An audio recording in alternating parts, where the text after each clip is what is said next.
Feng Shui, wewe apa? Gombel, semua makanan di meja harus habis. Jadi aku ambil dan makan sisanya. Mamaku langsung marah.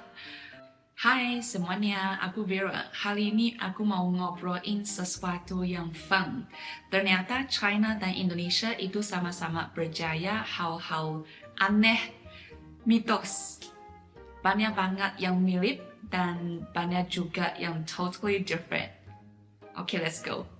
Okay, yang pertama, mungkin a lot of people tahu di China anggap embah itu sangat dihendali. Kenapa? Karena embah bahasa Mandarinnya si dan bunyinya literally almost the same dengan mati. Pinyin spellingnya sama, cuma beta tone. Gampang banget salah ucap. Jadi kalau kamu ke apartemen di China, lantai 4 nggak ada, langsung 3 ke 5, even lantai 14, 24, 34 juga di skip. Nah, plat mobil juga dihendali. Itu sudah sangat lama, like everyone, everywhere punya sense ini di China. Nah ini bukan cuma di China loh, di Indonesia juga kan. Next time kalian ke apartment atau mall, especially di area Tionghoa, perhatikan lantai 4 sering diganti jadi 3A atau 5B. It's already adopted di sini. Kalau ada angka sial, pasti ada angka hoki. Di China angka 8 itu the lucky number. Kenapa bunyinya mirip fa yang artinya gaya. Nah, 恭喜发财fa. Orang rela bayar super mahal untuk plat nomor 888 atau nomor HP banyak angka 8 dan angka 6 juga bagus. 66大顺 artinya everything goes smoothly. Dan angka 9 karena itu angka 1 digit terbesar. Artinya di atas semua. Dulu raja-raja China selalu dikaitkan dengan angka 9, 95 至尊.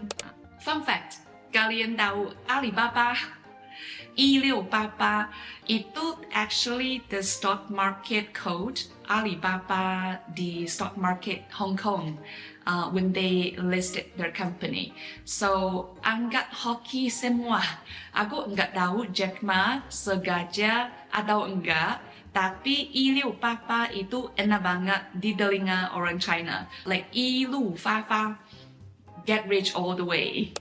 Feng Shui masih diberjaya atau enggak di China. With my observation, semakin gaya orangnya, semakin berjaya Feng Shui. Perusahaan besar bangun gedung. Mereka benar-benar panggil Feng Shui Master dan bayar mahal banget untuk good Feng Shui.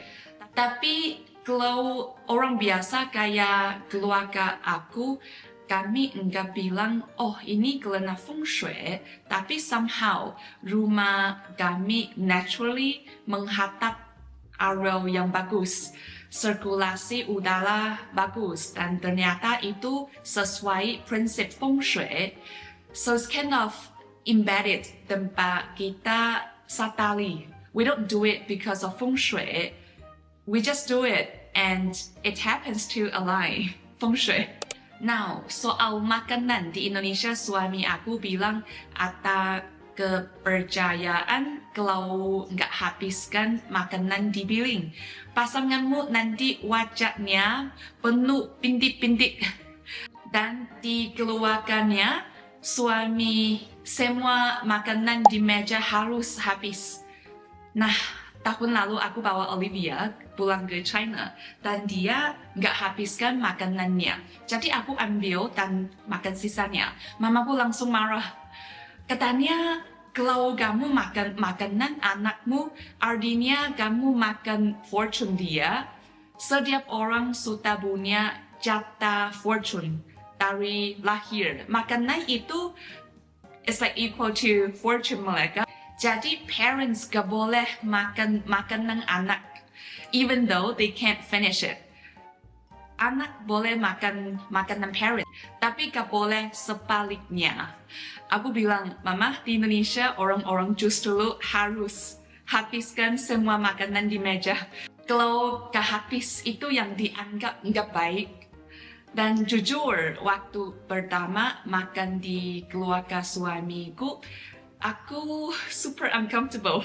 Aku sudah full, kenyang banget, sudah selesai yang di mangkok aku. Tapi mereka terus suruh aku habiskan makanan di meja.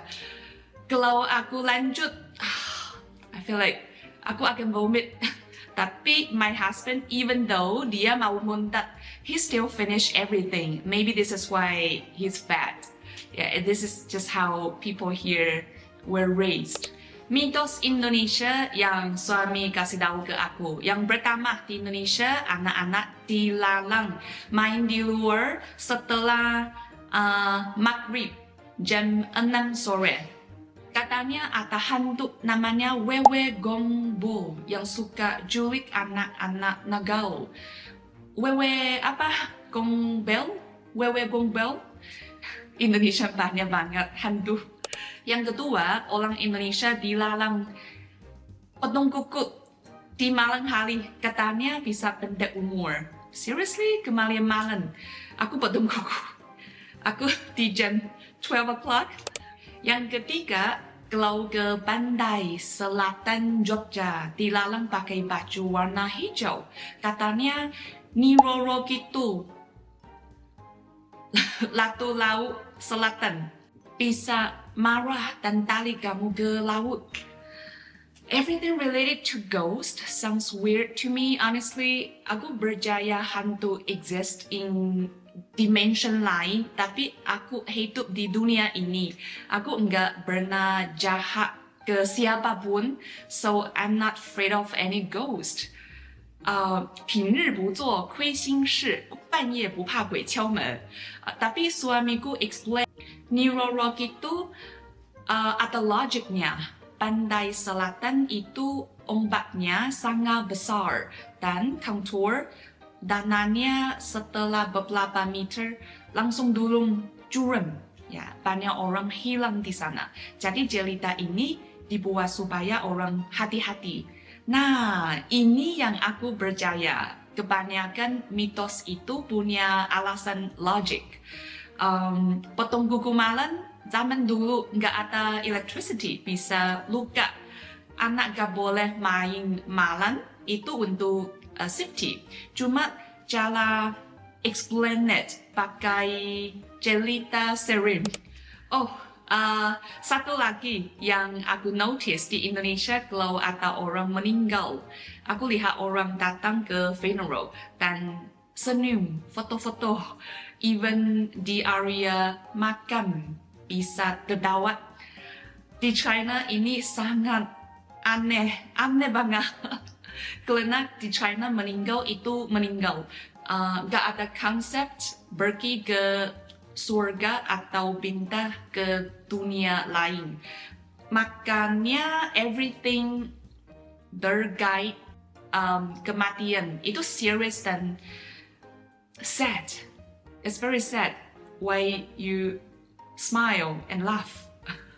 Termasuk angka 4 tadi. Tapi honestly, Gen Z di China sudah less care. So semua ini maybe we know, maybe we believe a little bit, but we just don't really think deep about it. Zaman dulu orang gak ada internet, gak ada entertainment, jadi punya waktu banyak mikirin hal-hal ini. Sekarang free time kamu dipakai just main HP aja. Dan kalau aku personally, I don't think I will educate my kids pakai mitos, no matter the one in Indonesia or in China. Aku lebih baik kasih alasan yang scientific dan real. Ngomong-ngomong soal Chinese culture, kalau kalian tertarik mau tahu lebih banyak tentang budaya China atau mau belajar bahasa Mandarin, aku punya tempat kursus namanya Mandarin Project. Semua guru di sini aku latih sendiri dan teaching method sudah berbukti. Ya, detail contact ada di description box. Kalau kalian punya mitos lokal dari daerah masing-masing, cerita di komentar ya. Itu aja untuk hari ini. Kalau kalian suka, jangan lupa like, comments, and subscribe. See you in the next video. Bye bye. 祝你今天特别特别开心。我们下视频再见。拜拜。